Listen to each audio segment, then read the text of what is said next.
Buenas tardes de nuevo a todo el mundo, investigadores, estudiantes que nos acompañan presencialmente y también por videoconferencia.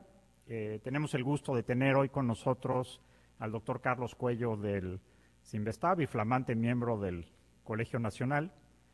En el marco del 50 aniversario del CICESE, se ha invitado a un grupo de investigadores destacados de México y de fuera a dar charlas, y cuando nos preguntaron en computación, pues rápidamente surgió el nombre de Carlos, que además estaba estrenando como miembro del Colegio Nacional, forma parte de un grupo muy selecto, de actualmente 32 miembros del Colegio Nacional. Históricamente él es el 104, haciendo compañía a José Vasconcelos, Arturo Rosenbluth, etcétera, etcétera.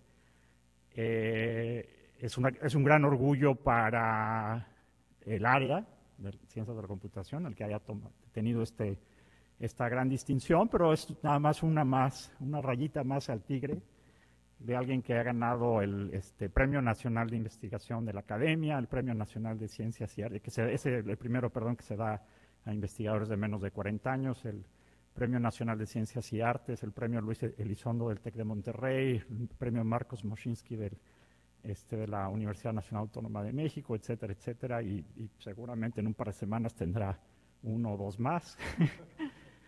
Es un investigador muy destacado, por supuesto en México, bajo prácticamente cualquier métrica sería el investigador más productivo en el área de ciencias de la computación, pero a nivel mundial pues está en los escalafones más altos por su investigación en el área, principalmente siendo un líder mundial en el área de optimización evolutiva multiobjetivos, me fue el término de momento, en la que es prácticamente un pionero. Además ha tenido una muy destacada labor de colegiada.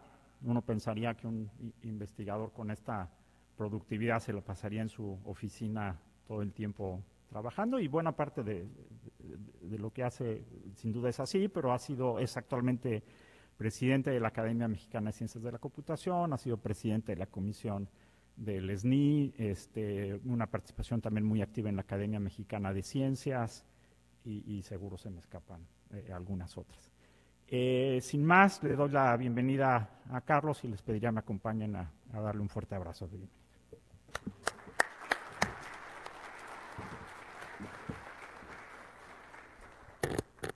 Bueno, antes que nada, muchas gracias por la invitación.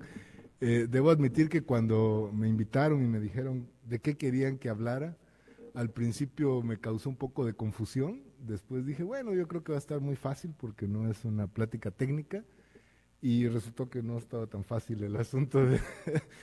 Creo que es difícil en general, al menos para mí, hablar sobre mí mismo, sobre mi carrera, sobre las decisiones que tomé a lo largo de mi vida. No sé realmente si pueda enseñar algo a partir de lo que me pasó a mí. Traté de extraer algunas cosas que he aprendido, y tengo otra plática que es un poco más técnica ya sobre multiobjetivo y lo que he aprendido como investigador a lo largo de 27 años. Pero esta plática es mucho más íntima, creo yo, ¿no? Espero no aburrirlos un poco con mi historia. Voy a empezar por mis orígenes. Yo siempre les digo a mis estudiantes que yo soy del sur del sur.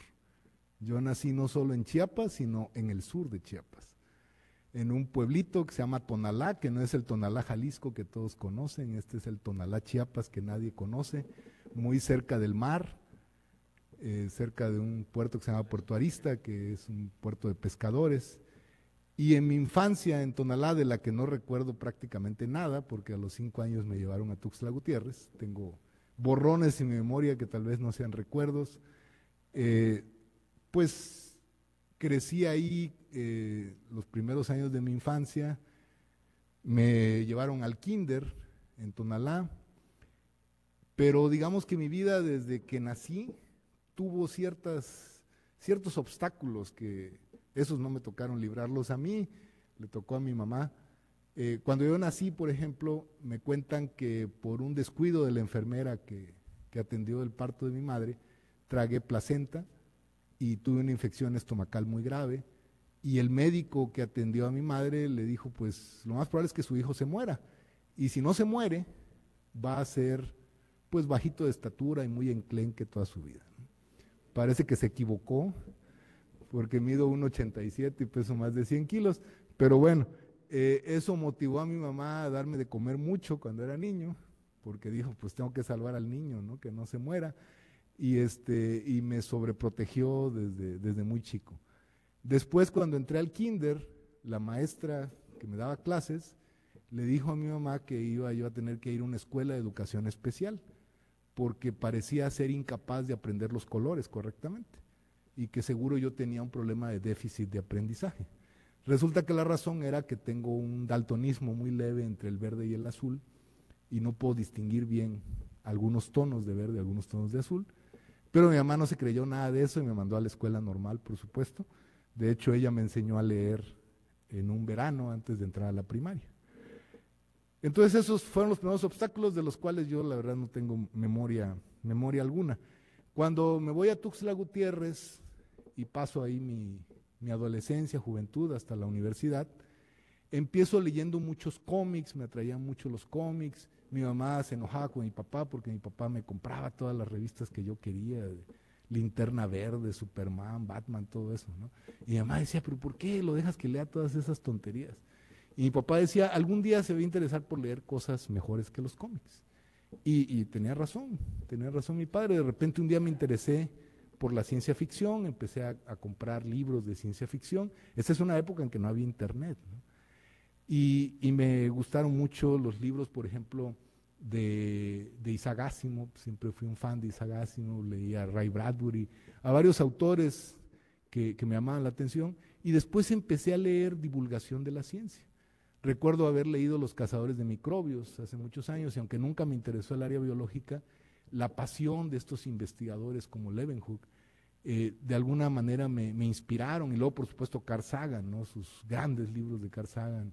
Leí El cerebro de Broca cuando era adolescente, y ya grande incluso leí otros libros de él muy famosos, como El mundo poblado de demonios y demás, y fueron toda una inspiración. En algún momento, en esa época, en mi adolescencia, yo decidí que iba a ser científico. No sabía la verdad en qué, ni tampoco sabía lo que hacía un científico, ¿no? Pero dije, bueno, se ve padre, ¿no? Lo que hicieron estos señores, me gustaría hacer algo así, ¿no? Un descubrimiento importante en mi vida.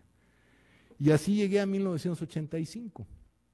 El 85 es un parteaguas en mi vida, porque yo cuando termino la preparatoria, aunque me voy al área de matemáticas, digamos, físico-matemáticas, yo no sabía realmente qué estudiar. Y en Tuxtla Gutiérrez en esa época no había muchas opciones. O estudiaba uno medicina, o administración, ingeniería civil, arquitectura. Y yo me decidí por ingeniería civil, muy probablemente porque mi padre era ingeniero civil, no porque encontrara yo a la ingeniería civil muy atractiva. Pero en el verano del 85, cuando yo ya había aprobado el examen de admisión para la carrera de ingeniería civil, no sé realmente de dónde, mi padre un día llegó con una computadora como la de esa imagen. Era una Timex Sinclair, que tenía 1K de memoria, ¿no? Para los jóvenes es inimaginable, ¿no? Un mensaje SMS ocupa más de 1K, pero con 1K se podían hacer muchas cosas. Se conectaba a un televisor, por supuesto, traía un intérprete de BASIC que venía en ROM, y me fascinó.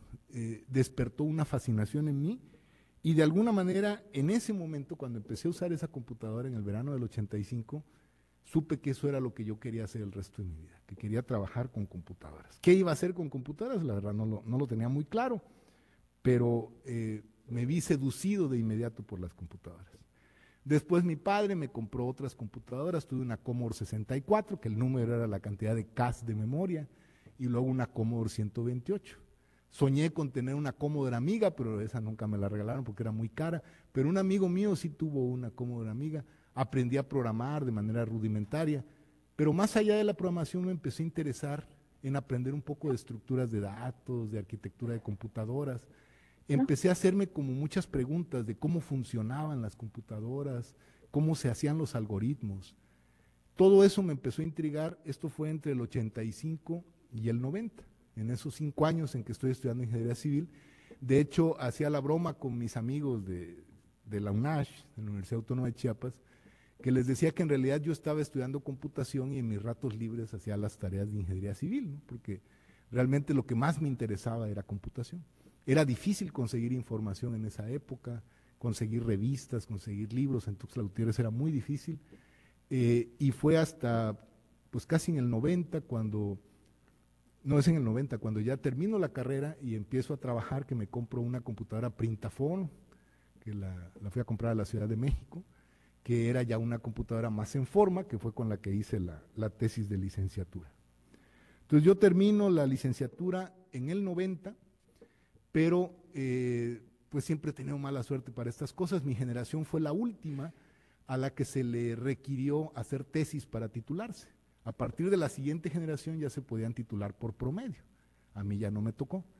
Entonces, del verano del 90 hasta más o menos primer tercio del 91, estuve haciendo mi tesis de licenciatura.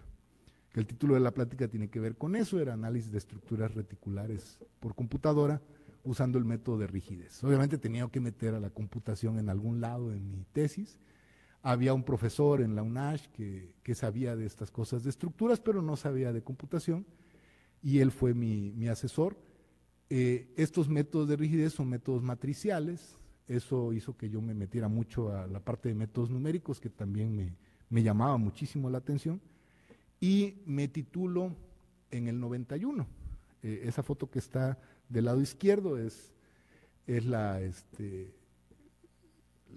momento en que estoy recibiendo mi título profesional, y del lado derecho, ese fue, digamos, el primer reconocimiento que recibí, que vino de la nada, nunca supe cómo dieron mi nombre ni nada, pero en esa época daban una medalla que se llamaba Diario de México, que la daba ese periódico, a los promedios más altos de todo el país. Invitaban a la ceremonia a la Ciudad de México, ellos no pagaban nada, por supuesto era voluntario, el que quisiera ir podía ir. Y pues yo fui a la ceremonia y esa medalla se la di a mi madre y ella la perdió, quién sabe dónde quedó. Es la única que no tengo, pero tengo la foto de cuando me la entregaron, ¿no? Eso fue, de hecho la medalla fue en el 90 antes de titularme, porque el reconocimiento lo daban terminando la carrera. Y ahí viene la transición. Cuando yo termino la carrera de ingeniería civil es cuando ocurre la transición hacia computación. Es una transición que no fue suave, es todo lo contrario de suave, porque cuando estoy haciendo la tesis, digamos que en ese momento, yo ya estoy decidido a que voy a seguir estudiando, pero no ingeniería civil, que yo lo que quiero es estudiar computación. Eso me mete en una pequeña disputa con mi madre, porque no es que mi madre no quisiera que yo estudiara computación. Mi padre estudió ingeniería civil ya grande y tardó muchos años en titularse. Entonces mi madre estaba bajo el fantasma de los que no se titulan, ¿no? Que se gradúan pero nunca se titulan. Y tenía miedo que yo abandonara la tesis y que nunca me titulara. Y le dije, no, eso no va a pasar, o sea, la tesis sí la voy a terminar. Eso es lo que nunca voy a ejercer como ingeniero civil, ¿no? Yo voy a seguir estudiando y voy a estudiar computación, que es lo que yo quiero. Ocurrieron muchas cosas en ese lapso, pero pues yo estaba decidido, o sea, yo había tomado ya una decisión de qué era lo que quería hacer, lo que no sabía era cómo lo iba a hacer. Entonces, por ejemplo, pues ya saben, ¿no? Las tentaciones, hubo por ahí me ofrecieron una beca para hacer una maestría en una muy buena universidad de Estados Unidos, pero querían que fueran cosas del agua, en ingeniería civil.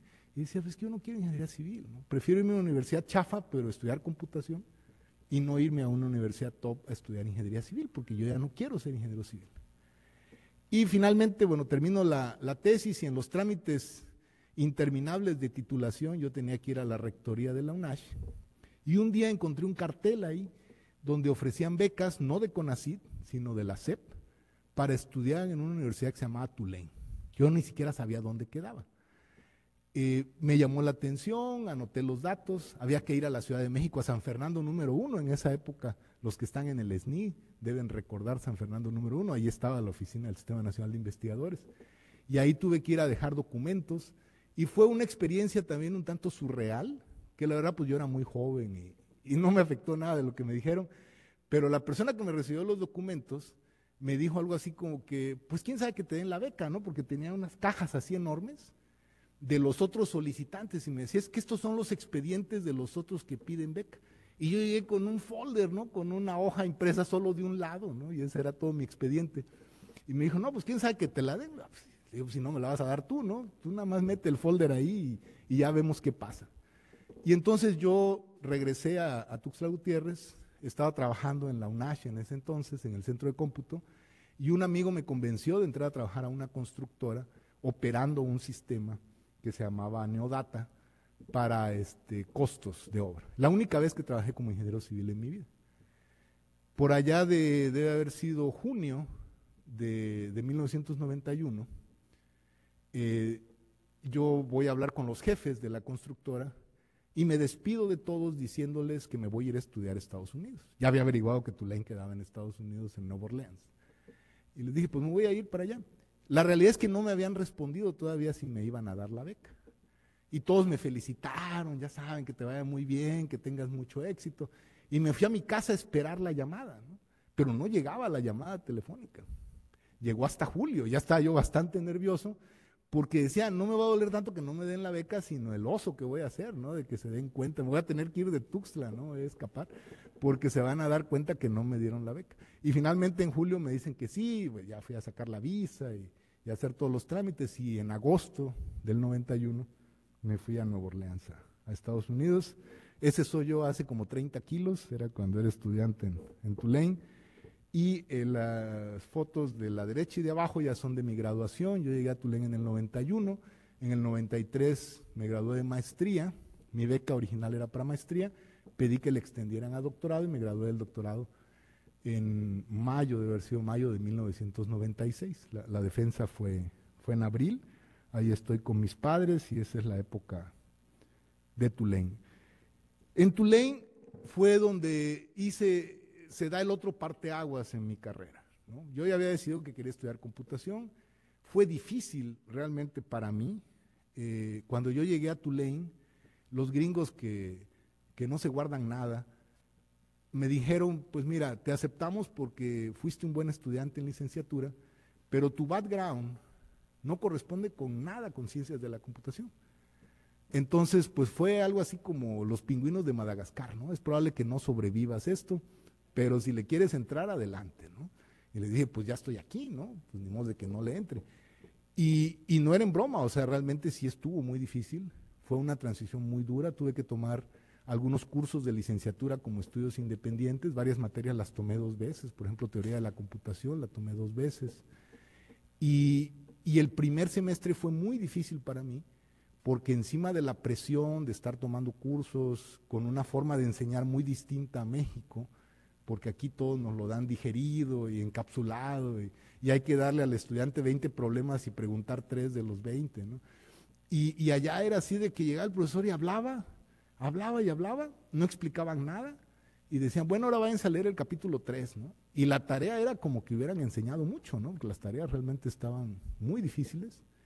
Y encima de toda esa presión, a mi madre le detectan un cáncer de matriz el primer semestre, la segunda mitad del 91, y entonces a mí me da una depresión estando allá, y fue muy difícil terminar ese semestre. Afortunadamente aprobé los cursos, y ya el resto del posgrado realmente no fue tan difícil como ese primer semestre, pero fue una transición muy dura.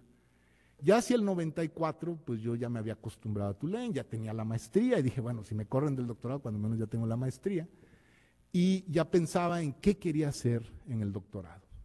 Yo solía ir mucho a la Biblioteca de Ingeniería Civil de Tulane, y un día me encuentro un artículo en donde hablan de algo que le llaman un algoritmo genético. Esto, las fechas tal vez no sean del todo correctas, creo que no fue en el 93, sino ya a principios del 94. Yo estaba tomando un curso de inteligencia artificial en Tulane, y el profesor había dado nociones muy básicas de algoritmos genéticos y de redes neuronales, pero realmente era muy poco. Entonces leo este artículo y dije, wow, esto suena muy interesante, porque yo había escrito programas para analizar estructuras, y ahora estos tipos dicen que se puede optimizar el diseño de la estructura con esta cosa que se llama genético. Pero no entendía los detalles del genético, entonces compré el libro de Goldberg, que era el clásico de clásicos de algoritmos genéticos, un libro escrito, por cierto, por otro ingeniero civil, Goldberg es ingeniero civil, y que era muy accesible, muy entendible. Sus programas venían en Pascal, yo había hecho los programas de mi tesis en Pascal, entonces sabía de qué iba el asunto, lo implementé, y de ahí surge mi primera publicación en un congreso. A mi profesor de IA le gustó el trabajo, y entonces me invitó a que escribiera un artículo para un congreso que se llevó a cabo en Nueva Orleans en noviembre del 94. Y ahí supe que lo mío eran los evolutivos, que yo iba a trabajar en algoritmos evolutivos el resto de mi vida. Lo que no sabía era en qué tema. Entonces, para la tesis doctoral tomé una decisión bastante extraña. En Tulane habían 2 profesores que trabajaban en evolutivos, pero elegí un asesor que no era de evolutivos. Mi asesor, que se llama Alan Christiansen, venía de Carnegie Mellon y su asesor había sido Tom Mitchell, que en aquel entonces era muy famoso en Machine Learning, y él trabajaba pues algoritmos de Machine Learning. Pero yo no quería hacer Machine Learning. Christiansen no tenía tesistas, entonces pues fue como una complicidad, ¿no? Él me dijo, está bien, voy a ser tu asesor, haz lo que tú quieras. Y yo le dije, bueno, fantástico, ¿no? Pero obviamente él no me podía ayudar porque no sabía de evolutivos. Entonces yo sabía que la tesis quería que fueran evolutivos, pero no sabía en qué tema. Y un día platico con este profesor, Bill Buckles, que él sí era de evolutivos, él venía de investigación de operaciones, y me dice, pues a lo mejor deberías trabajar en multiobjetivo porque hay muy poco con evolutivos. Yo no tenía idea de qué era optimización multiobjetivo, pero me entusiasmó y me puse a leer del tema y dije, no, pues efectivamente tienes razón. El área estaba apenas surgiendo en aquel entonces, en 1994, y yo ahí es donde decido que voy a hacer la tesis doctoral en esa área, que de hecho ni siquiera se llamaba optimización evolutiva multiobjetivo todavía. Eso vino hasta por allá del 95 el nombre. Después de doctorarme, me voy a trabajar un año a Indiana, tomo una plaza como profesor. Era una plaza docente porque dentro de mis obsesiones yo quería tener la experiencia de haber dado clases en inglés. En Tulane ya había dado alguna materia, pero quería hacerlo en forma. Y me voy a este pueblito perdido en Indiana, en el medio oeste, donde la vida era muy tranquila, muy relajada, respetaban mucho a los profesores y toda esa parte estuvo muy bien, ¿no? Pero ese año casi me costó mi carrera, porque durante ese año pues yo no hice investigación, me dediqué a dar clases y cuando quise regresar a optimización evolutiva multiobjetivo, descubrí que había muchísimos artículos, que estaba yo súper rezagado en el área.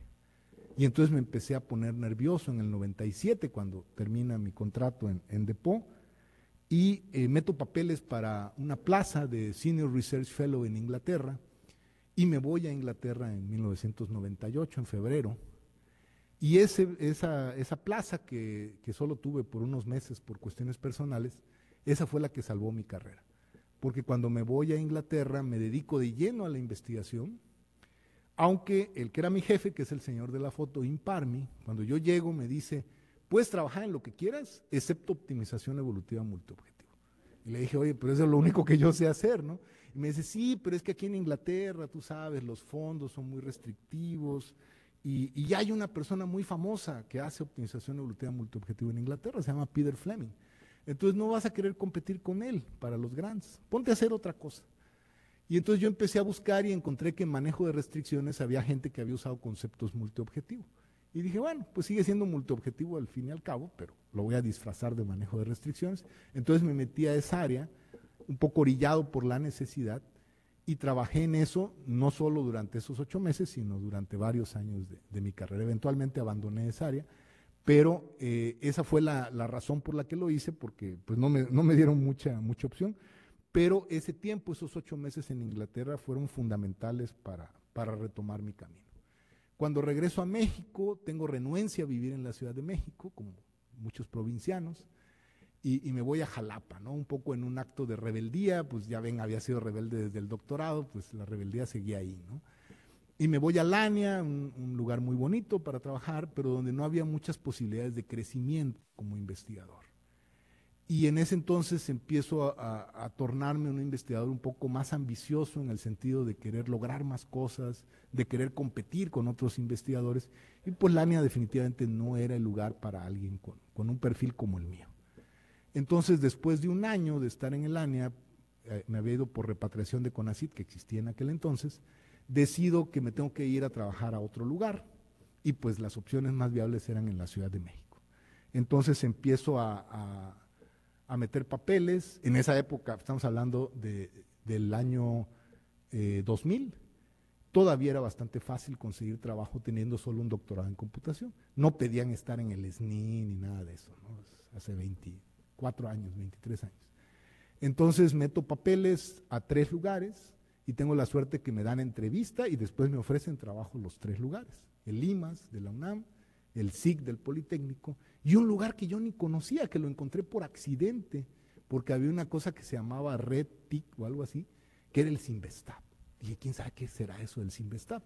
Y ahí me voy al Cinvestav, fui a las 3 entrevistas y cuando descubro el Cinvestav dije, wow, este lugar es muy interesante, más interesante que el SIC, pero no le van a decir a mis amigos del SIC. Y me quedaba más cerca que Limas, ¿no? Porque yo vivía en el norte de la ciudad, y dije, el Cinvestav tiene algo que no tienen los otros 2 lugares.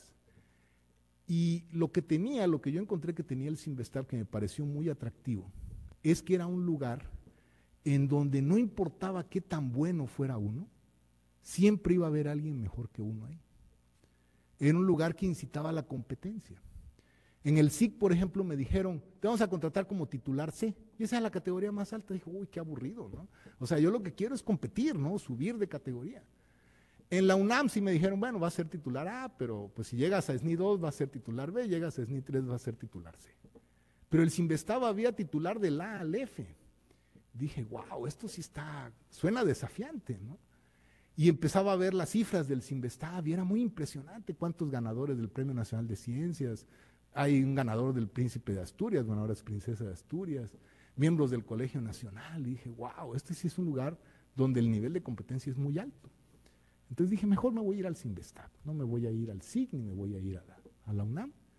Y decidí entrar al Cinvestav. Mi ingreso, como siempre, les digo, así ha sido la historia de mi vida, fue azaroso, no fue algo fácil, porque me ofrecen una plaza en la sección de computación, que no era departamento en esa época, del Departamento de Ingeniería Eléctrica, y 2 meses después de haber ingresado, yo ingreso en enero del 2001, me dicen pues que la plaza no existía, que no sabían dónde había quedado la plaza, que se la habían dado a los físicos o no sé a quién. El chiste es que era así como que tal vez te tengamos que dejar ir, ¿no? Como dicen los gringos, ¿no? Tal vez tengamos que dejar ir porque la plaza no aparece por ningún lado. Y así estuve 3 meses sin que me pagaran. Ya estaban empezando a hacer un fondo de ahorro para pagarme esos 3 meses y que me fuera a otro lado. Y yo decía, el oso que voy a hacer, porque ya les dije que no al SIG y a la UNAM, ¿no? Y ahora voy a tener que regresar con uno de ellos a decirles si me dan trabajo. Y entonces en eso, la serendipia, ¿no? Un colega se cambia al departamento de matemáticas y liberan esa plaza en computación. Y así es como pude entrar de pura suerte, ya oficialmente por ahí de abril del 2001, ya con la plaza, me pagan retroactivo desde enero y entro al Cinvestav. Y el Cinvestav, por supuesto, para mí siempre ha sido el paraíso, un lugar con muchas libertades para hacer investigación, en donde uno puede crecer todo lo que quiera, en términos de trabajo y de logros, y en donde el ambiente que se respiraba en esa época era de excelencia por todos lados. Era un lugar realmente que me inspiró desde un principio y que yo dije, qué bueno que no me quedé en Estados Unidos, qué bueno que regresé a México y qué bueno que existan lugares como este. Obviamente no todo era positivo, ¿no? Yo ahí creé mi grupo de investigación con chicos que fueron mis estudiantes en Jalapa. O sea, Jalapa ocurrió por una razón. A varios de ellos los convencí de irse a la Ciudad de México conmigo a hacer el doctorado. Casi todos se graduaron, no todos. El que está ahí en cuclillas, en la extrema derecha, Eduardo Serna, él nunca se graduó del doctorado, pero todos los demás sí se graduaron conmigo. Fueron mis tesistas de maestría y después de doctorado. Algunos de ellos, como Adriana Lara, que está a mi derecha en la foto, ella hizo la maestría en el Cinvestav, que es egresada de FM, de Físico-Matemáticas del Poli. Y ese fue mi grupo inicial. Yo establecí ciertas reglas con un estilo muy particular que no seguía el estilo de los demás investigadores de computación. Les digo que siempre he sido un poquito rebelde en ese sentido. Entonces, por ejemplo, en esa época, el que era el jefe de sección, que es un buen amigo mío ahora, un día me llamó y me dijo, si tienes un estudiante muy bueno, déjalo que se vaya a hacer, dile que se vaya a hacer el doctorado al extranjero, que no se quede aquí. Y yo le dije, ¿por qué le voy a decir eso? O sea, si quiere ir, pues se puede ir, ¿no? No es como que lo voy a estar reteniendo a la fuerza. Pero si quiere hacer el doctorado aquí, no entiendo por qué no lo puede hacer aquí. Y entonces había esta creencia como de que nuestro doctorado ahí está, pero es chafa, ¿no? Entonces, si el estudiante es chafa, pues que se quede, ¿no? Pero si es muy bueno, mejor que se vaya, no vaya a ser que lo echemos a perder aquí, ¿no? Y yo le decía, yo la verdad no entiendo esa mentalidad, ¿no? O sea, con esa mentalidad nunca vamos a tener un buen doctorado. Entonces yo me opuse a hacer eso y yo les daba la opción a los estudiantes, les decía, se quieren quedar, se pueden quedar y les ofrezco esto, ¿no? Pero si se quieren ir, pues también les doy una carta de recomendación. Pero yo te sugiero que hagas el doctorado. No se lo decía a todos, solamente a los que yo consideraba los mejores. Y eso me funcionó bastante bien. Siempre fui monotemático, yo no soy Da Vinci ni soy Aristóteles. He tenido colegas que le entran a todas las áreas de la computación, qué envidia me dan. Yo no soy un experto en todas las áreas de la computación, solo en optimización evolutiva multiobjetivo. Y tengo ya casi 30 años en esa área y todavía hay muchas cosas que desconozco de multiobjetivo. Pero pues yo no hago cripto, no hago algoritmos de combinatoria ni nada de eso, ¿no? Yo solo hago evolutivos multiobjetivos. Y me traté de mantener en eso, traté de inculcarles disciplina, que es difícil porque los estudiantes brillantes suelen ser indisciplinados. Hay que imponer respeto para que se disciplinen, ¿no? Porque suelen no respetar mucho a la autoridad. Pero encontré, digamos, una forma de hacerlo más o menos hábil, que fue desafiándolos. Inventé un sistema curioso que me ha funcionado muy bien. En maestría, cuando alguien decía que quería hacer la tesis de maestría conmigo y yo estaba de acuerdo, teníamos una sesión en donde en un pizarrón ponía 3 grupos de temas de tesis, el grupo A, el grupo B, el grupo C. Y les decía, mira, el grupo A son temas de tesis triviales, eso cualquiera lo puede hacer, ¿no? Pero si lo que quieres es titularte rápido, pues la opción A. El grupo B es talacha, hay que trabajarle bastante, tal vez programación, experimentos, pero con que tengas 2 dedos de frente, ¿no? Dos neuronas te alcanzan, sale. Pero el grupo C, esos temas son tan difíciles que están fuera de tu alcance. Yo no creo que tú tengas la capacidad de hacerlo, pero si lo quieres intentar, adelante, ¿no? No te lo voy a prohibir, nada más te lo estoy advirtiendo. Que es posible que no te gradúes, pues si eliges un tema del grupo C. Obviamente esos estudiantes que creen que son muy fregones, ¿no? Que son la última Pepsi en el desierto y cosas así, dicen, pues yo me voy al grupo C, ¿no? Y tomaban un tema de ahí. Pero no era en broma, de verdad eran temas muy difíciles. Pero prácticamente todos los que escogieron del grupo C lograron terminar. Y muchos de mis logros académicos son gracias a ellos. Porque resulta que eran más inteligentes de lo que ellos pensaban. Era solo que no sabían cómo canalizar esa inteligencia, esas capacidades y hacer algo productivo con ellas, más que burlarse de los profesores o hacer cosas de esas, ¿no? Y eso creo que ellos mismos tardaron en entenderlo y tardaron en asimilar lo valioso que es retar las habilidades de uno, porque eso fue lo que me pasó a mí cuando estuve en Estados Unidos, que desarrollé habilidades que yo mismo no sabía que tenía, ¿no? Es el instinto de supervivencia, ¿no? Diría Darwin.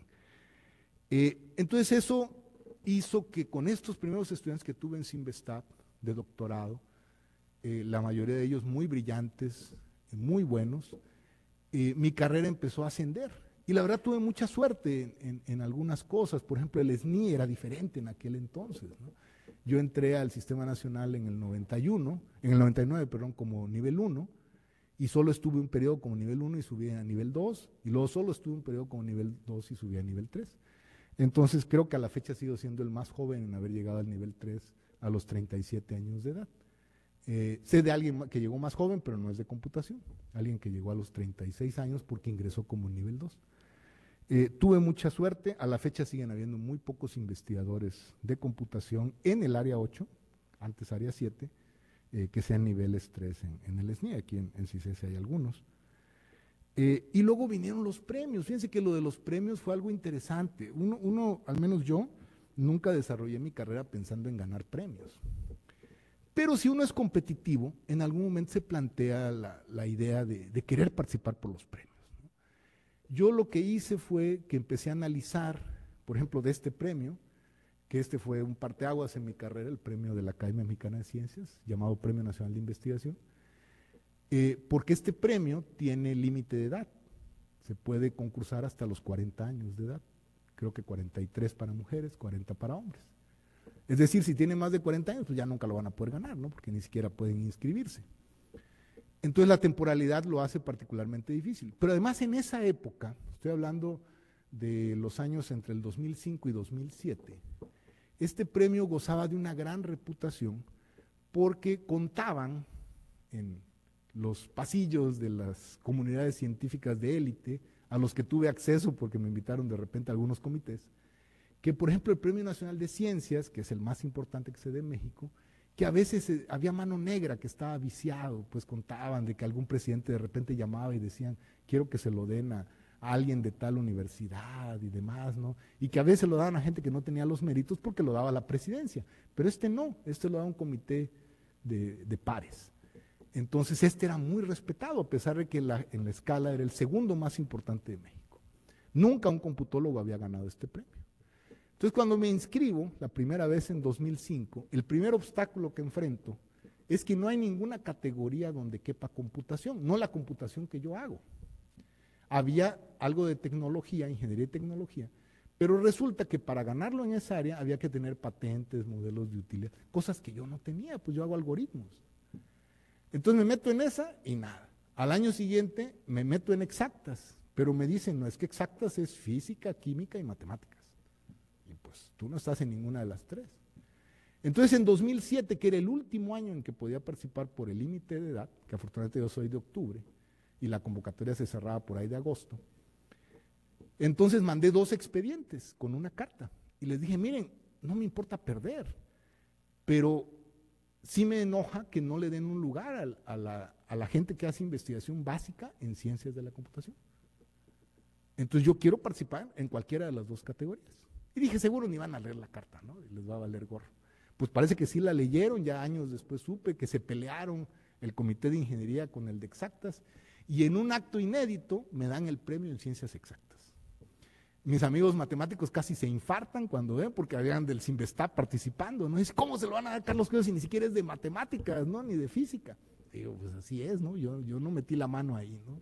Yo no sé lo que pasó, pero me lo dieron a mí.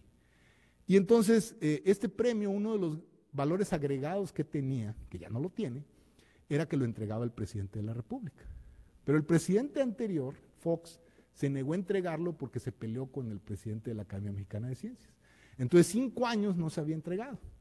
Entonces me llaman un día y me dicen, felicitaciones, ganaste el premio y te seleccionamos para que des el discurso a nombre de los galardonados. Uy, qué honor, ¿no? Y me dicen, tienes 5 minutos para dar tu discurso, pero tienes que leer los nombres y las categorías de todos los ganadores. Eran de 5 años y son como 6 categorías. Entonces, pues hice como los locutores, ¿no? Los ejercicios estos de respirar con el estómago, ¿no? Para hablar más rápido. Y después de mucho practicar, lograba yo leer todos los nombres en 3 minutos. Entonces dije, bueno, me quedan 2 minutos para el discurso. ¿Qué puedo decir en 2 minutos? Entonces escribí un discurso sarcástico, que a mí me pareció divertido, al presidente de la academia le encantó, al que no le gustó fue a Calderón. Pero había que mandarlo antes, ¿no? Porque lo pedían en la mañana para que lo leyera la gente de presidencia y pudiera contestarlo el presidente. Tenía una cara muy seria cuando contestó el discurso, no le hizo ninguna gracia, y por supuesto fui famoso durante un día, porque al día siguiente la jornada me sacó en una plana entera. Científicos le hacen un fuerte reclamo al presidente.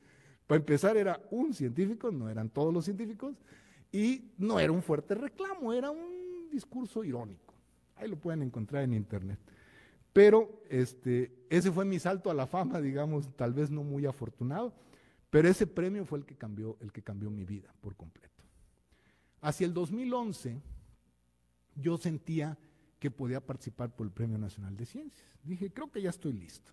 Había analizado estadísticas, yo soy como muy analítico para esas cosas, ¿no? Y decía, tal vez me faltan años, pero lo voy a intentar, no pierdo nada con intentarlo. Creo que mis indicadores no andan tan mal.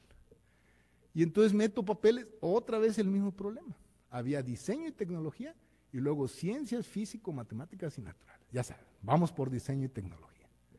Se hace público el nombre de los miembros del comité, y de 11, 12 miembros, 5 o 6 eran amigos míos, porque habíamos estado en dictaminadoras del SNI. Y dije, bueno, pues si el destino así lo quiere, ¿no? Que así sea. Y entonces un día, uno de estos amigos me habla por teléfono a la oficina y me dice, mira Carlos, tú deberías concursar en ciencias físico, matemáticas y naturales. En diseño y tecnología no lo vas a ganar porque aquí se le da a los que tienen patentes, bla, bla, bla. Y me explicó lo mismo que me habían dicho del de la academia. Dije, bueno, yo no sé para qué sigo insistiendo con estas cosas, ¿no? Entonces ahí voy, al año que viene, me meto en ciencias físico, matemáticas y naturales. Siempre hay que bailar con la más fea, ¿no? Ahí vamos contra los astrónomos, contra los químicos, los matemáticos. Y empiezan a pasar los meses y no sale el resultado del premio. Se supone que el resultado debía salir en octubre y que lo debían entregar a más tardar a principios de noviembre.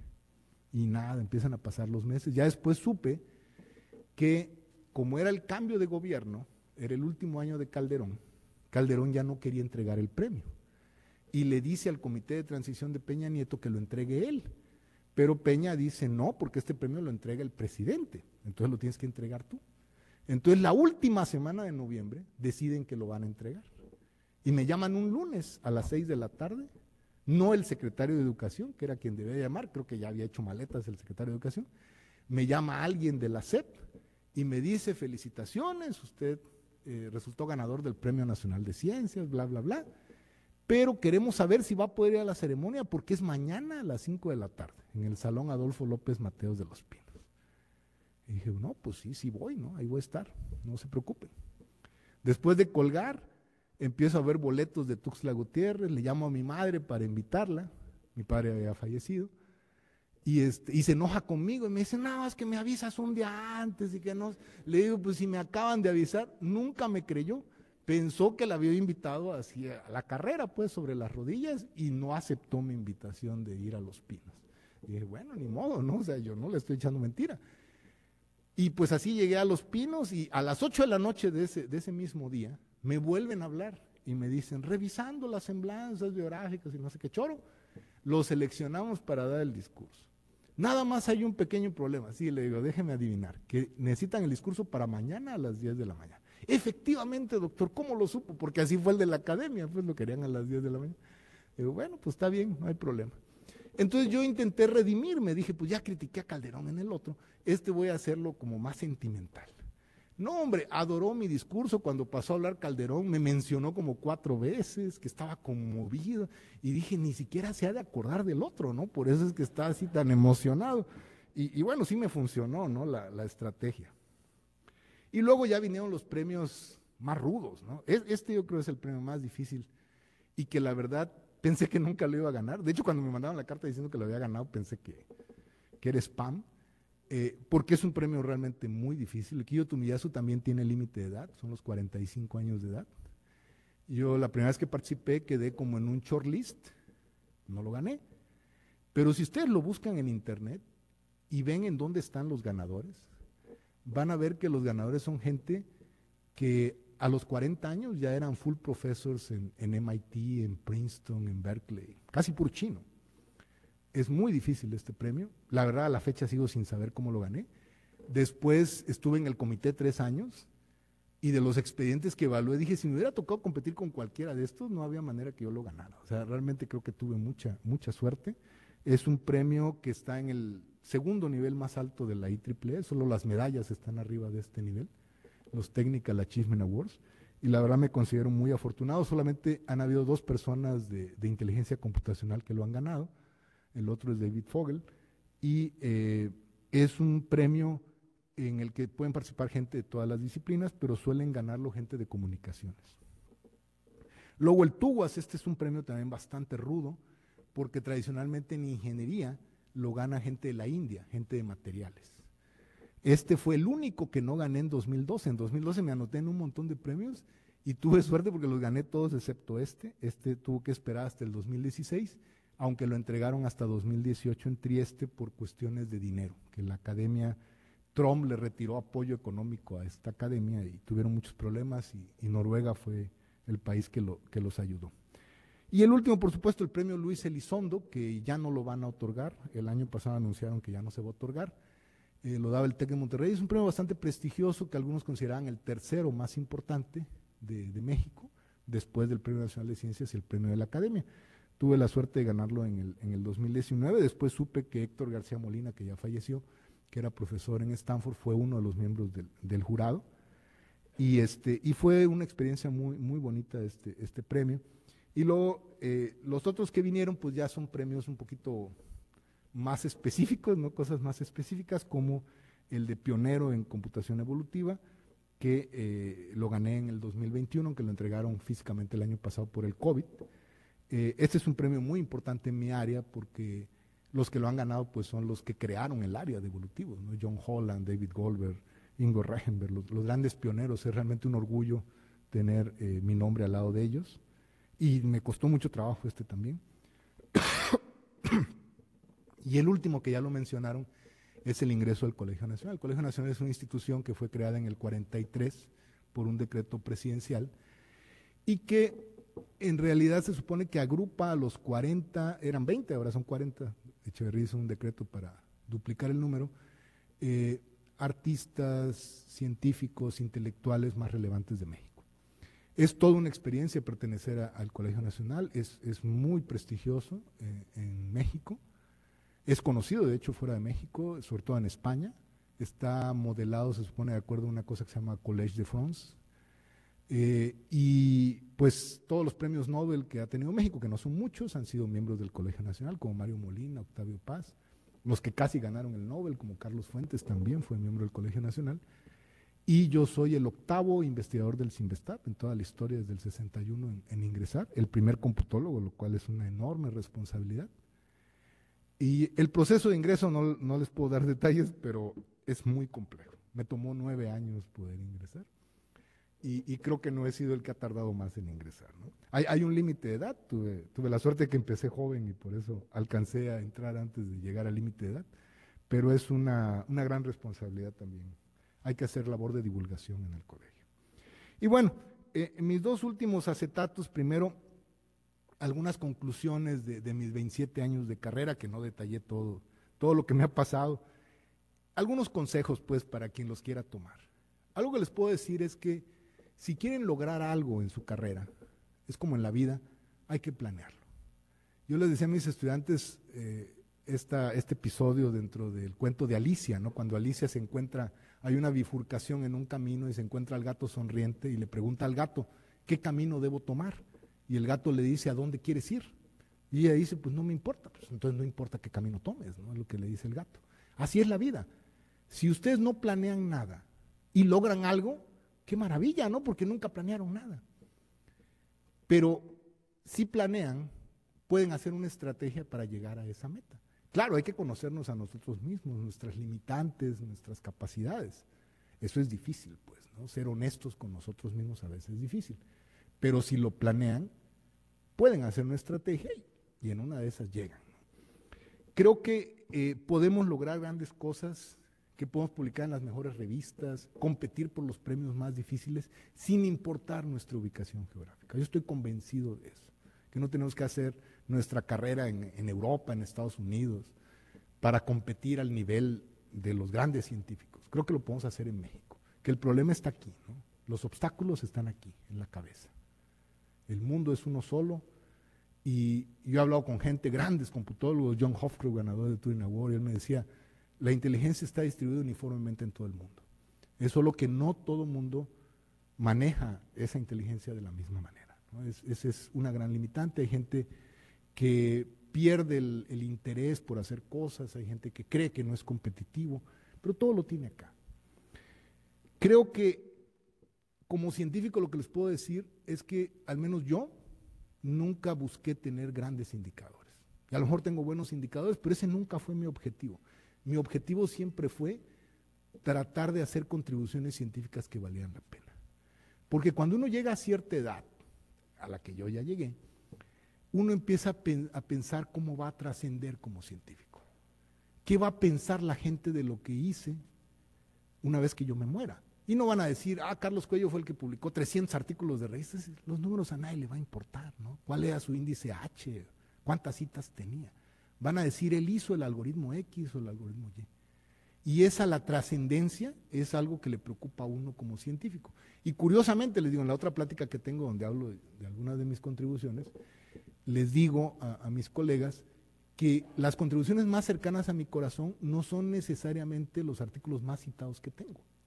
Son problemas que para mí eran súper interesantes, que los logré resolver de alguna forma, en muchos casos por serendipia también, y que tal vez no se me reconozcan en muchos años, pero en mi corazón esas son las contribuciones que a mí me gustaron más, pues es por lo que me gustaría ser recordado. Pero si como científicos llegan a una cierta edad y no pueden pensar en una sola contribución por la que quisieran ser recordados, y solo piensan en números, es que en realidad no hubo ninguna contribución que valiera la pena. Al menos así lo veo yo, pues. Entonces creo que eso es más valioso que los números. Desgraciadamente en México pues nos llevamos mucho por los números, el SNI, las promociones, todas esas cosas, ¿no? Creo que mucha gente puede hacer artículos, poca gente puede hacer trabajo científico de calidad, ¿no? Eso es difícil. Y también, yo no voy a decir que todo el trabajo científico que he hecho es de calidad, creo que es una porción pequeña, pero he tratado de hacer algunas cosas de calidad. El sistema en México suele evitar que se haga trabajo de calidad, desafortunadamente. Está diseñado al revés, pero de eso no voy a hablar ahorita. Yo creo que si quieren hacer grandes cosas, hay que pensar en grande, ¿no? Si piensan en chiquito, pues eso es lo que van a lograr, cosas chiquitas, ¿no? Hay que pensar en grande, no tener miedo al éxito, como dicen, ¿no? No tener miedo a competir. El mexicano luego le da mucho miedo a competir. Algo que creo que es fundamental es trabajar en lo que nos gusta. Si hacemos algo que no nos apasiona, nunca vamos a trascender, porque no nos gusta, ¿no? Hicimos el doctorado en eso con mucha flojera y ahí como que sacamos los papers para que no me sacaran del SNI, pero nunca me gustó, eso no me gustaba. Yo realmente hubiera sido muy bueno, no sé, arreglando zapatos o vendiendo vino, haciendo otra cosa. Hagan lo que les gusta, no se vean forzados por la sociedad, por las demás personas, porque si no, no lo van a hacer a gusto. Cuando uno hace lo que le gusta y lo que le apasiona, tiene el problema inverso, ¿no? De que le dedica demasiadas horas a eso y sacrifica su vida personal, como ha sido mi caso, porque les apasiona lo que hacen y quieren hacerlo la mayor parte del tiempo. Es malo, no estoy diciendo que eso sea bueno, pero eso indica de que les apasiona lo que hacen. Si no hay pasión, es difícil tener buenos resultados. Pueden lograrlos, ¿no? A lo mejor son muy suertudos, pero es difícil. Y yo creo que el consejo que les puedo dar, más importante en lo que valga, ¿no? Porque yo he pasado por ese camino muchas veces, es que lo más difícil en el camino al éxito es superar los fracasos.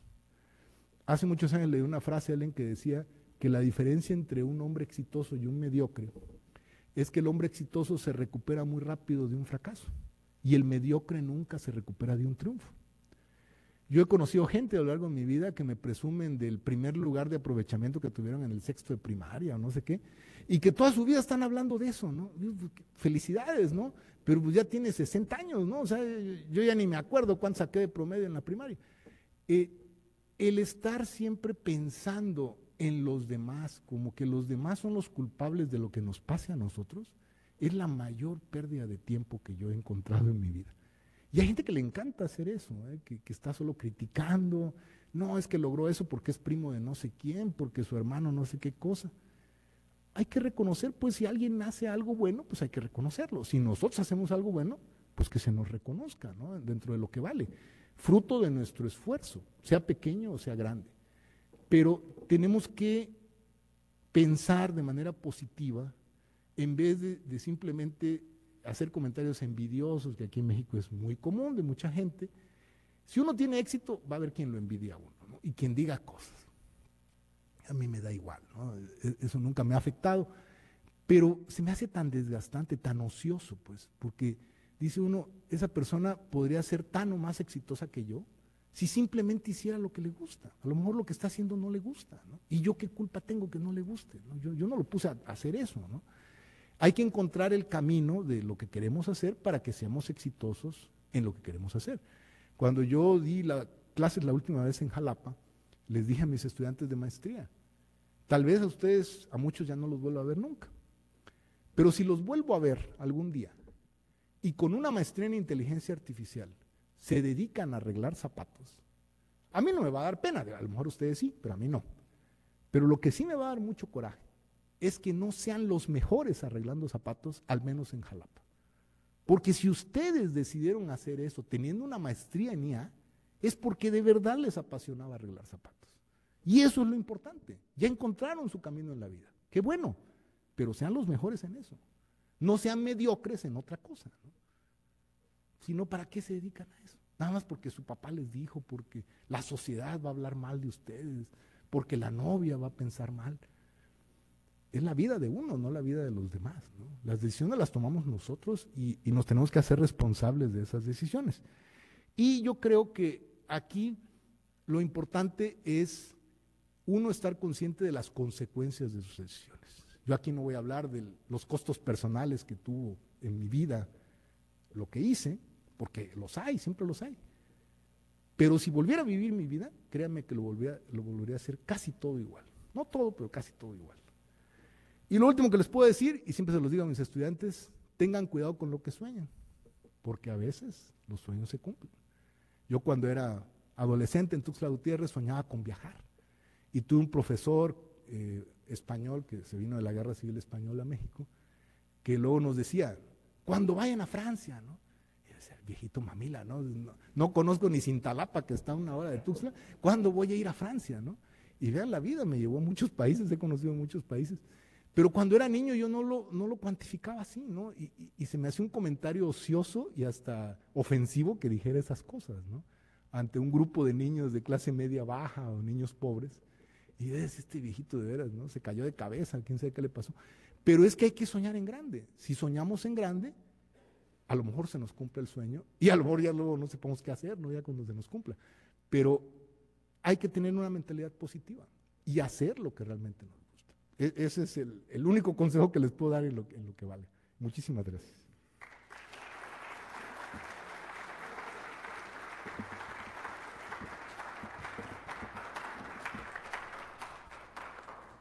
Muchas gracias, Carlos, por la plática tan íntima, tan interesante. Empezando con la foto tuya de bebé.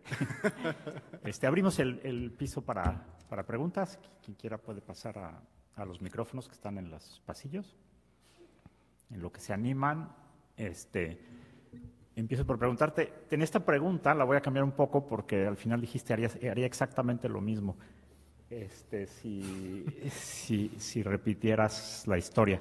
Pero si ahorita estuvieras regresando a México después de haber estado en Estados Unidos, en Inglaterra, ¿crees que sería más fácil, un poco más difícil, igual? No, mucho pensando más difícil. en los investigadores jóvenes, la competencia es más ruda por recursos. Sí. Pero ahí, ¿no? Decías que no había acceso a información tan fácil, sin duda en esa época. Ahora sí tenemos algunas ventajas en ese sentido, pero todos la tienen igual. Sí. ¿Nos podrías comentar un poquito sobre eso? Claro, es una excelente pregunta. Yo creo que ahorita la situación es mucho más difícil. O sea, yo igual siempre le veo el lado positivo y el lado negativo a las cosas, ¿no? Yo les digo a mis estudiantes de doctorado, pues cuando terminen, les voy a ser honestos, va a ser difícil que consigan un buen empleo en una institución de investigación y de excelencia en México porque hay muy pocas plazas. Pero la diferencia es que ahora ustedes son un producto global. Los pueden contratar en cualquier parte del mundo y así se deben ver como un producto global. O sea, estoy convencido que un egresado de Sinvestab, de CICESE, de INAOE, de CIMAT, de una institución de excelencia en México, puede competir con egresados de otras universidades del mundo. Y tengo evidencia de eso. Muchos egresados nuestros trabajan en el extranjero.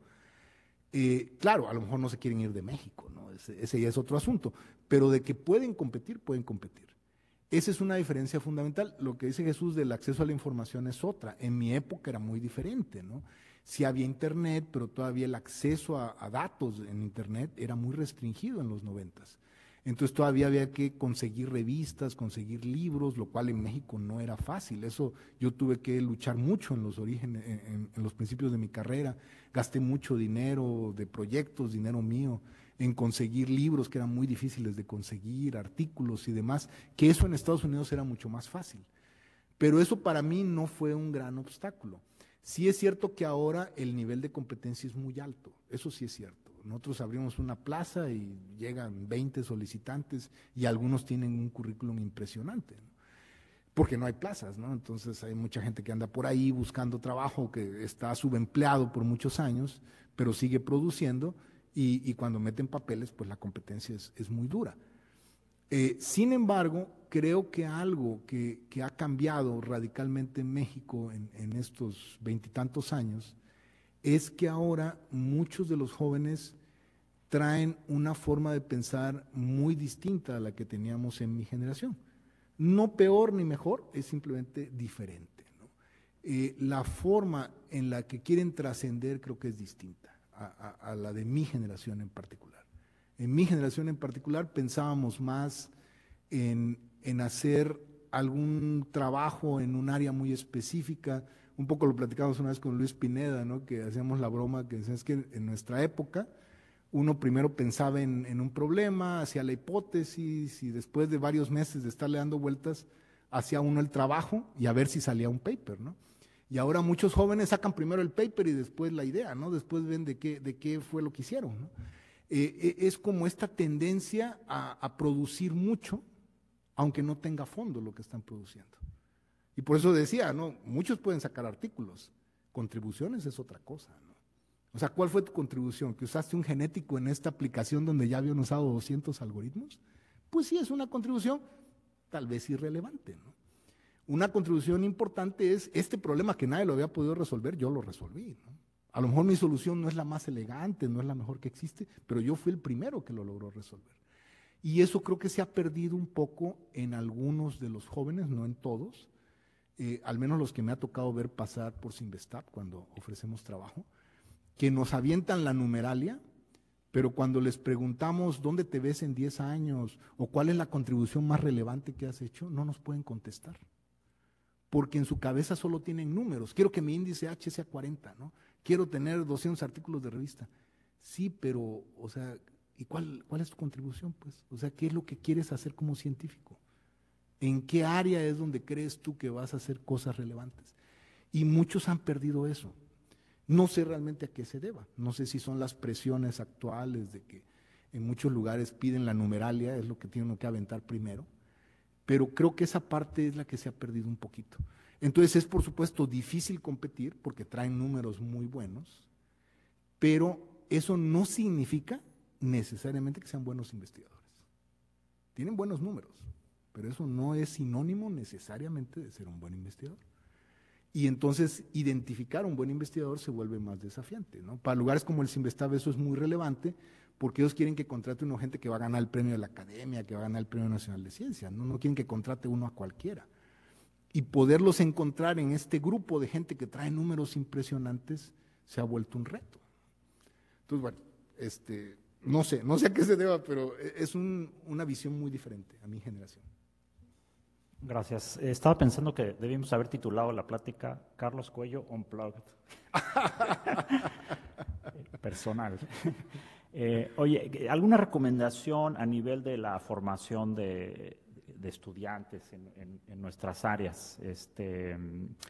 Por ejemplo, pues la mayoría tenemos formación originalmente de ingeniería, como tú, donde estamos más, nos enseñan a resolver problemas, no a plantearnos problemas, sí, ¿no? O sea, resolver problemas ya bien planteados, ¿no? Y entonces teníamos dificultad para lograr esto que decías de plantearnos una visión de investigación y una problemática de investigación. O en términos generales, como que después de tu experiencia como profesor, obviamente como estudiante, ¿qué crees que deberíamos de estar haciendo distinto en la formación de recursos humanos para investigar, de formación de investigadores, digamos, en particular? Sí, claro. Yo creo que se tiene que fomentar más el pensamiento lógico, ¿no? Obviamente todas las áreas de matemáticas son muy relevantes, ahora se ha perdido mucho eso. No sé cómo estén en CICESE, pero a nosotros nos llegan muchos estudiantes que cosas muy básicas de pensamiento lógico no las traen y que nos cuesta mucho a veces trabajar con ellos porque les hace falta ese elemento. Vamos, cosas incluso de sentido común que a veces no las tienen, que están como muy mecanizados a hacer cosas, pero carecen de creatividad, ¿no? No solo de plantearse problemas, sino de plantear soluciones novedosas a un problema, ¿no? Que a lo mejor lo pueden resolver de otra forma. No sé realmente de qué dependa, pero sí me queda claro que les hace falta más el incentivar, y yo lo trato de hacer con mis estudiantes, el que sean creativos a la hora de resolver un problema, que tengan una visión diferente de los demás. Puede estar mal, ¿no? Pero el atreverse a hacerlo creo que es un ingrediente importante para ser un investigador atrevido, ¿no? Que incursione en áreas donde a lo mejor los demás dicen no te metas ahí porque eso está demasiado difícil, ¿no? Pero ¿quién lo dice que está difícil, ¿no? Si uno no se atreve, es difícil poder lograr cosas importantes, hay que atreverse. Y eso en general creo siempre nos ha faltado en México, pero ahora lo veo más agudizado todavía, porque no traen siquiera la mentalidad, pues, de querer desarrollar las habilidades. Antes, al menos yo veía más interés en adquirir las habilidades, que no todas las pueden adquirir, ¿no? De la manera de vida, pero se interesaban más. Ahora veo menos interés en general. Por supuesto, siempre hay outliers ahí, ¿no? Que son muy buenos para esto, pero esto se ha perdido y creo que a nivel internacional también. Yo viajo con mucha frecuencia a China y en China se quejan de lo mismo, ¿no? Que ahí por la cultura los estudiantes tienden a ser más dóciles, ¿no? A no cuestionar nunca el sistema, pero aún ahí hay de repente gente muy brillante que hace propuestas muy atrevidas, pero no lo incentiva el sistema educativo. A pesar de eso surge, ¿no? En México yo no siento que el sistema lo desincentive, pero tampoco lo incentiva, ¿no? Entonces uno lo tiene que hacer por su cuenta. Y creo que cuando formamos estudiantes en posgrado, a veces esa es la parte que nos falta un poquito. Que el estudiante se acostumbra a que la respuesta está al final del libro de texto, ¿no? O que la va a dar el profesor, y no a trabajar en problemas que realmente no tienen respuesta, ¿no? Que es donde uno puede dar rienda suelta a su creatividad, a su imaginación, aunque sea una tontería lo que se plantee, ¿no? Para resolverlo. Creo que esos mecanismos nos hacen falta en incentivarlos más. Al menos así lo veo yo. En mi área, pues, eso nos sirve mucho. Gracias. ¿Preguntas? Sí, doctor Salmo.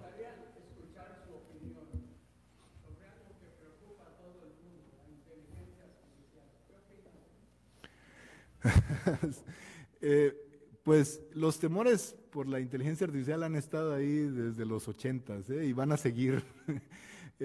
Hay algunos que dicen que hay motivos para tener miedo. Yo pienso que todavía no, tal vez en algunos años sí haya más motivos para tener mucho miedo. El temor a la IA tiene más que ver con el acceso que damos a estos algoritmos de IA, ¿no? O sea, qué tipo de información es la que van a manejar. En la medida en la que no tengan acceso a información que pongan en peligro nuestra vida, yo creo que no va a pasar nada fuera de que, pues sí, mucha gente se va a quedar sin empleo, que van a reemplazar a muchos trabajadores, sobre todo en países desarrollados, pero no veo yo un peligro tan fuerte como el del que hablan los medios, ¿no? Eso está restringido por el acceso. Si los ponemos a controlar misiles nucleares y cosas, pues ahí sí, ¿no? Quién sabe qué vaya a pasar. Creo que ahorita tiene que ver más con el boom, ¿no? De esta IA generativa, de cosas como el ChatGPT y todo esto, que hay mucho temor. Y creo que más bien la revolución que estamos viviendo en IA es de otro tipo. Decía por ahí algún científico muy famoso que estábamos viendo con herramientas como el ChatGPT el fin de la creatividad, ¿no? Que ahora cuando les pidamos a un estudiante que escriban un ensayo, ya nadie va a ser original, ¿no? Todos los van a generar con estas herramientas. Esto ocurría ya en los 90s, cuando yo di clase en Estados Unidos, había gente que copiaba las tareas de Internet, ¿no? Que plagiaban documentos de Internet. O sea, siempre ha estado ahí, es solo que ahora es más sofisticado, es más elaborado. Más allá de eso, no veo tantos peligros, excepto, por supuesto, la gente que claramente se va a quedar sin trabajo, ¿no? Que la gente de IA lo que argumenta, bueno, es que eran trabajos rutinarios, no muy creativos, pues eso váyenselo a decir al que se va a quedar sin trabajo, ¿no? En México estas cosas siempre llegan tarde. Aquí no creo que vaya a ocurrir tan rápido, va a ocurrir más rápido en Europa hay mucha preocupación, y yo creo que de la IA nos deberíamos de preocupar más de los aspectos éticos. Para mucha gente de IA esa es una preocupación más real. Por ejemplo, todas estas herramientas dependen de información que en muchos casos es confidencial. Entonces, si queremos que estos algoritmos nos sirvan, tenemos que estar dispuestos a sacrificar nuestra privacidad. Y muchos ya la sacrificamos aún sin que nos lo pidieran, ¿no? Ya con las herramientas que usamos en el teléfono, en las computadoras. Pero es una consecuencia de estas tecnologías. Sin esa información, esos algoritmos no pueden hacer nada. Entonces nosotros ya estuvimos dispuestos a sacrificar información tal vez muy confidencial, con tal de tener estas herramientas que se supone que nos van a facilitar la vida. ¿Es eso malo? Esa es una discusión ética. Puede ser malo, puede no ser tan malo, ya depende de nosotros. Pero yo no veo nada que ponga en peligro nuestra vida en este momento, ¿no? A lo mejor en algunos años sí, dependiendo del acceso que les demos.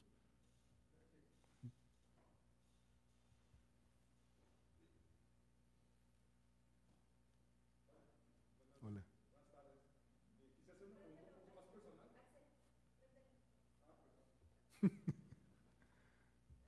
¿Y ahora sí? Ah, sí. Quisiera hacer una pregunta un poco más personal. ¿Qué lo motivó o cuál fue la razón por la cual decidió sacrificar su vida, ya sea personal o social, por dedicarse a la investigación, a lo mejor a ese nivel, ¿no? Como usted lo plantea. O sea, ¿cuál fue o por qué tomó esa decisión? ¿Cuál fue su razón, pues? Gracias. Es una excelente pregunta. No hay una razón, es la pasión. Es simplemente la pasión. Y eso es algo que o lo tienes o no lo tienes. Cuando yo empecé a trabajar en el Cinvestav, de los estudiantes que tenía de maestría, no a todos les ofrecía quedarse al doctorado. Y alguna vez un estudiante al que no le ofrecí quedarse al doctorado y que se enojó conmigo, me fue a preguntar que por qué no le ofrecí quedarse al doctorado, ¿no? Porque un compañero de él sí se lo ofrecí, ¿no? Y le dije, mira, no te debería decir esto, pero es que yo no veo en ti la pasión.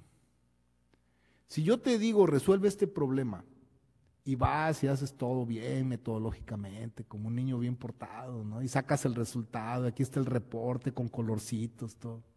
Ok, eres un buen estudiante, pero no hay pasión. ¿Qué es la pasión?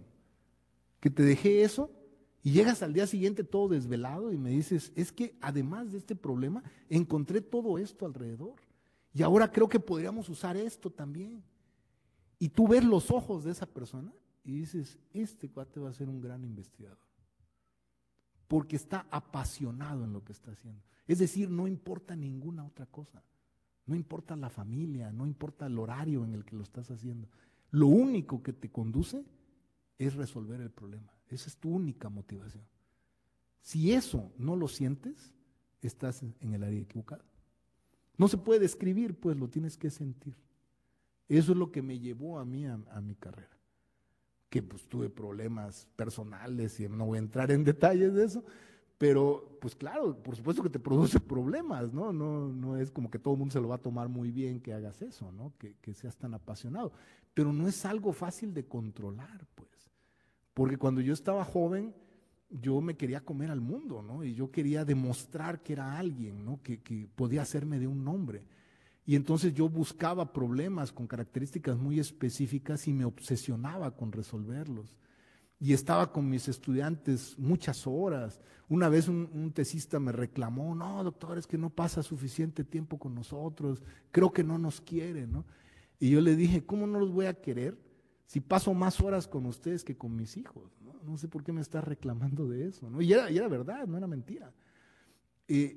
Eso es algo que es indescriptible, pues. Y yo no puedo pedirle a todos que sean así. No lo puedes pedir. Es solo que tú sabes, si lo has vivido, que el tener éxito en lo que haces, y el éxito no son los premios, sino que tú estés feliz con lo que haces, pasa por la pasión.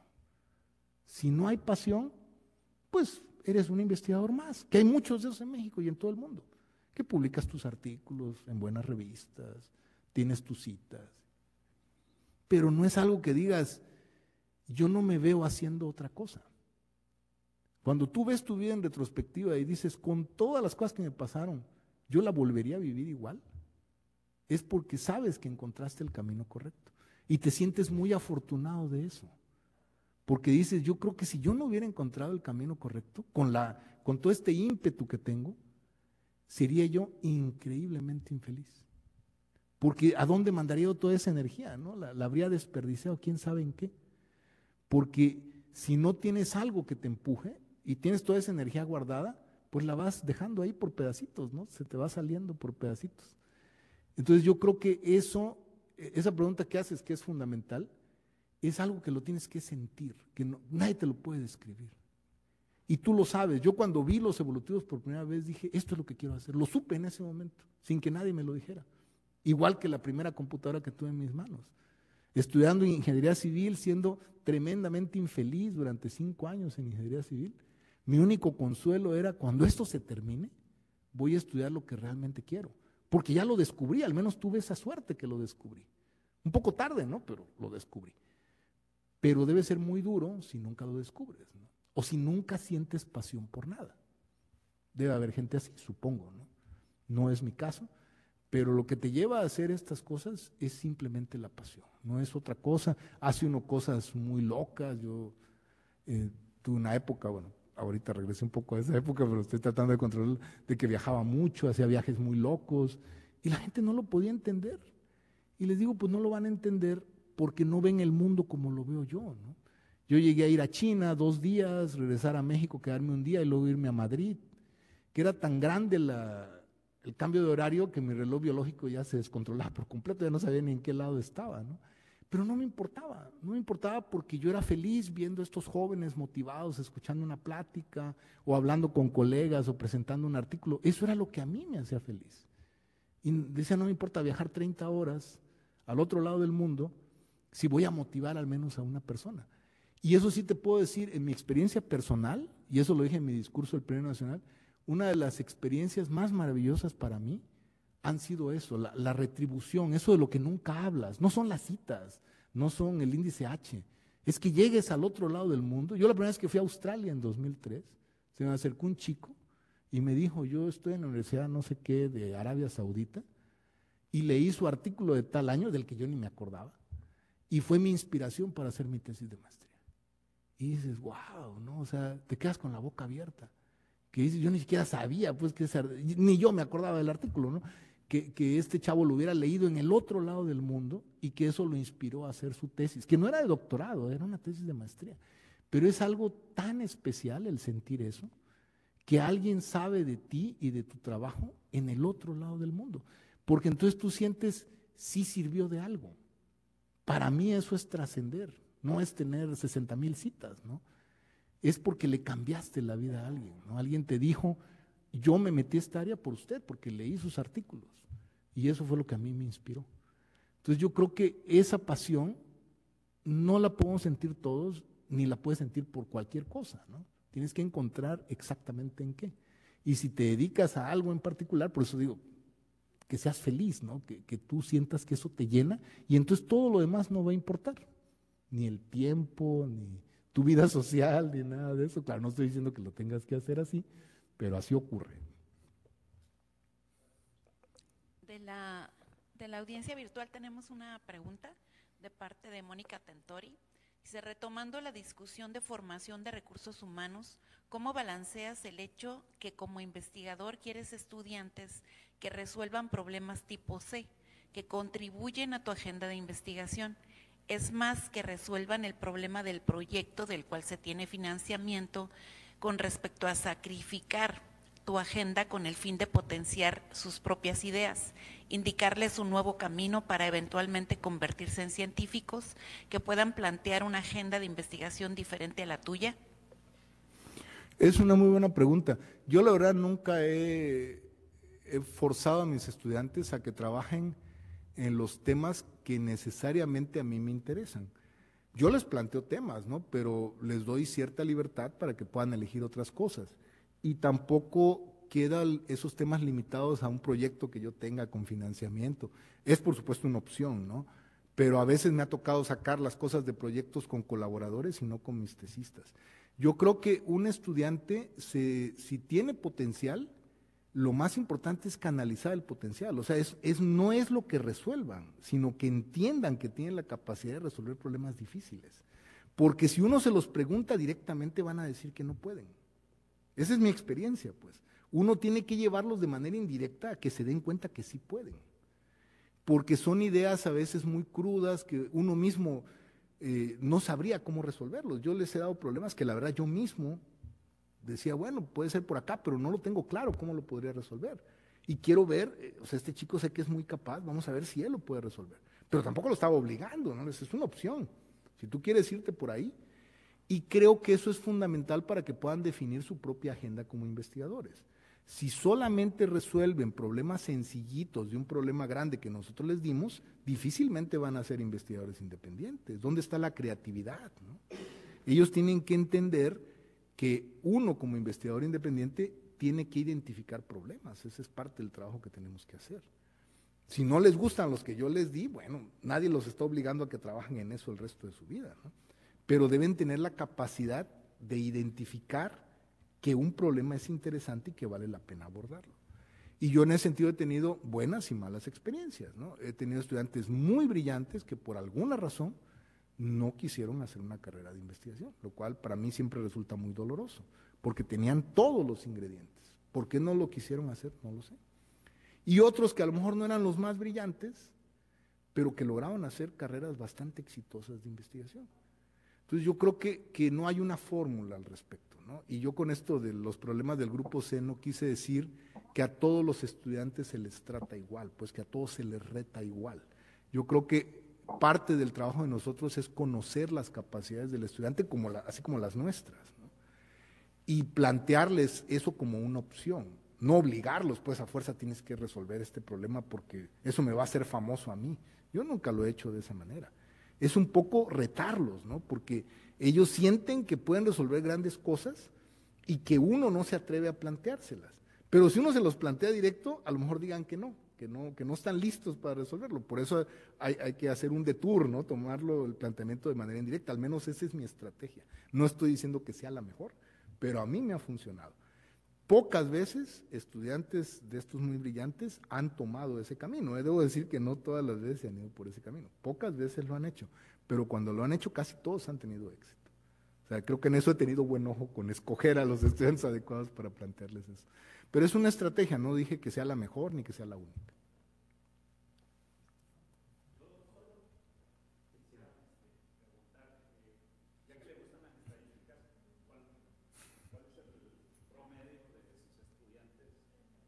¿Cuál es el promedio de los estudiantes del tipo clase C en terminar el doctorado o esa investigación tan interesante que les plantea?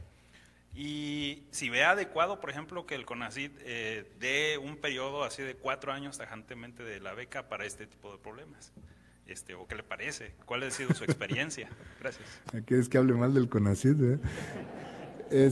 A ver, de la primera pregunta, el porcentaje es bajo, yo diría entre el 10 y el 15% de los estudiantes que he tenido son a los que les he planteado los retos y todos los han resuelto, pero no todos se han dedicado a la investigación y de los que se han dedicado, no todos han sido exitosos.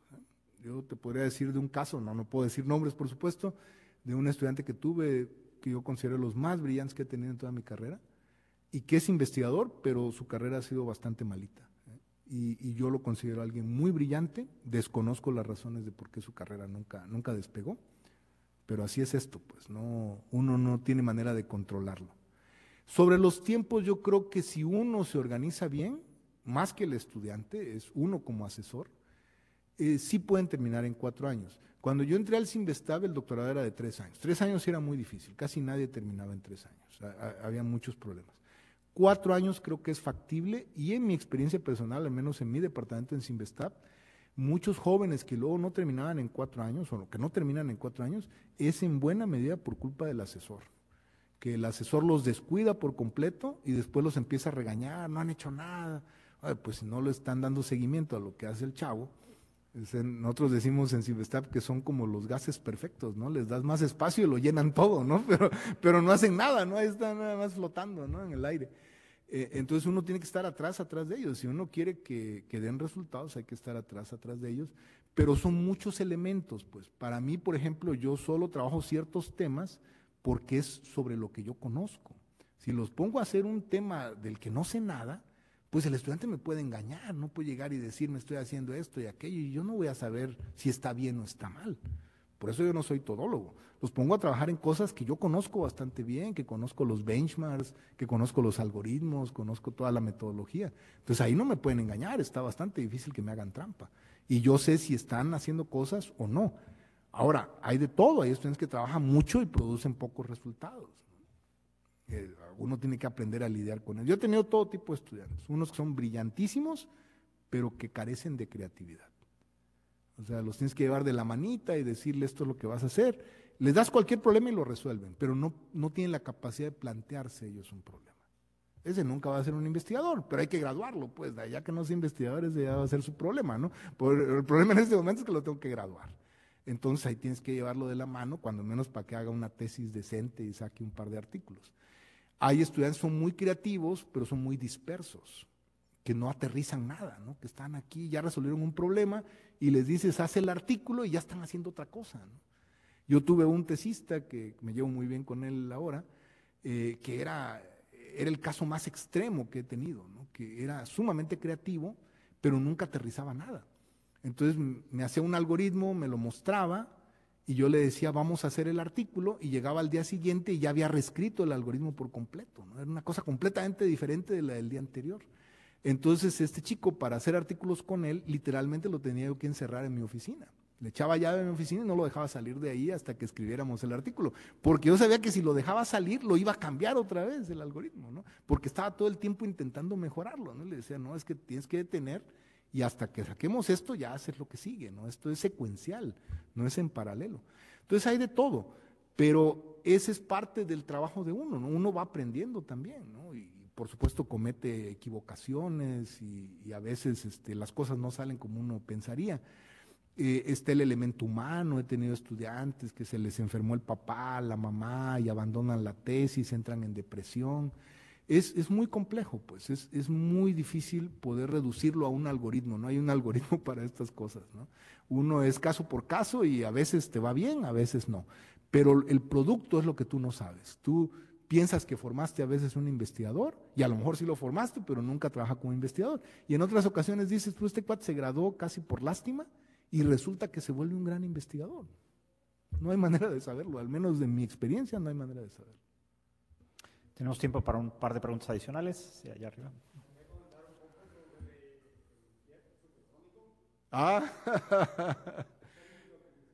Sí. Bueno, esas son de las anécdotas curiosas de mi vida.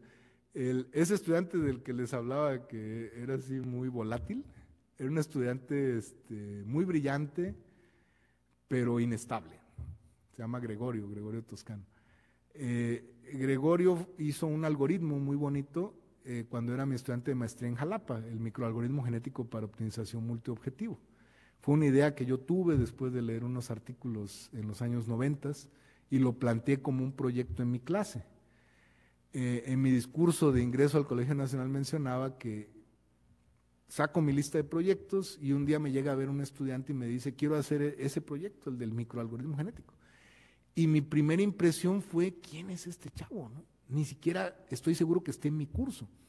Porque mi padre decía esto, él dio clases muchos años y tiene toda la razón. Uno como profesor, sobre todo en grupos más o menos grandes, recuerda a los mejores y a los peores estudiantes, pero no a lo de en medio. Todo lo de en medio es invisible para uno. El mejor lo recuerdo, pues, el mejor, ¿no? Y el peor porque estaba dando lata todo el tiempo. Pero todo lo de la mitad, entonces este cuate estaba a la mitad, ¿no? Y yo decía, ¿quién sabe quién será, no? Pero bueno, quiere hacer el proyecto, adelante. Yo la verdad estaba totalmente escéptico. Y resulta que pues, era un gran programador, era un cuate muy brillante, hace un algoritmo muy bonito y lo publicamos en un congreso en 2001 y después yo le pido que libere el código en el dominio público. Estaba un poco renuente, finalmente lo libera, yo lo empiezo a usar en un curso en Simvestab, la primera vez que di mi curso de multiobjetivo, y me doy cuenta que tiene algunas cosas atroces el código, y dije, bueno es que nadie lo usó, ¿no?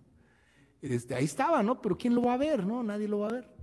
Y resulta que en 2005, cuando iba a pedir promoción en Simvestab, empiezo a buscar en internet citas, porque allá cuentan citas de libros y eso, y encuentro una tesis doctoral de Stanford donde dicen que usaron el microalgoritmo genético para optimizar el diseño de jets supersónicos de negocios. Casi me da un infarto. Y dije yo, me van a demandar, ¿no? Me van a demandar porque el código está de la patada, porque tenía por ahí unos exits raros en ciertas condiciones. Se salía el programa y el mensaje que ponía era una majadería. Y yo le dije a Gregorio, ¿cómo vas a dejar el código así, no? Te dije que lo iba a liberar en el dominio público. No, Doc, es que yo pensé que nadie lo iba a usar y que no sé qué, trataba de justificar, ¿no? Y entonces imagínate, en Stanford están usando el código y se va a salir ahí, ¿no? y decía así como la jodí, una cosa así cuando había una falla ahí rara de memoria. Pero ya después supe que la gente de Stanford reimplementó el algoritmo en Fortran. Afortunadamente no usaron el código de Gregorio. Y ese algoritmo lo usaron en muchos lugares, lo usaron en Cuba para optimizar el corte de caña de azúcar, supe de algunos usos que le dieron también en otros lugares. Fue una cuestión realmente pues de suerte, no hay otra palabra. No sé por qué, o sea, creo que en Stanford lo usaron porque el algoritmo consume muy pocos recursos computacionales y el diseño de jets es un problema muy costoso. Entonces querían algo que se pudiera ejecutar con poca memoria para que fuera muy rápido. Y eso sí, ese algoritmo era muy rápido. Lo usaron en Chile también. De hecho, hubo un microalgoritmo genético 2 que era completamente autoadaptativo y de ese Gregorio perdió el código. Se le dañó su laptop, se la robaron, ya no me acuerdo qué pasó. Pero solo hicimos un artículo y de ese artículo es imposible hacer la implementación porque hay muchos detalles que él no revela. Y un día me contactaron de Chile diciendo que me invitaban a participar en un artículo porque ellos habían implementado el micro 2. Y yo dije, seguro está mal porque no se puede, ni siquiera yo lo podría implementar a partir del artículo, pero como les funcionó ya no les dije nada, ¿no? Y lo usaron para un problema de distribución eléctrica en Valparaíso. En esas aplicaciones creo que tuvimos mucha suerte, porque en esa época poca gente se fijaba en lo que uno ponía en internet.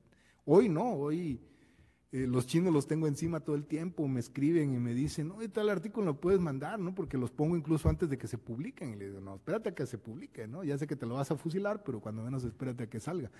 Pero en esa época la verdad es que no sé cómo los encontraron, no sé cómo encontraron el código. Fue una fortuna.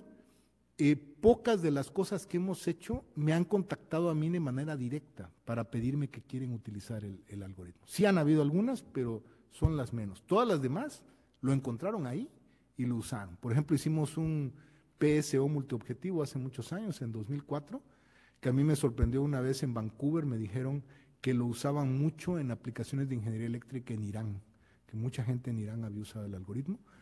Pero no tenía yo la menor idea, porque el código ahí está, ¿no? Está perdido en alguna página en Simvestab, pero nunca me contactaron para decirme lo queremos usar para esta aplicación, nada, simplemente se dio, ¿no? Esas son de las cosas que ocurren por serendipia en la vida.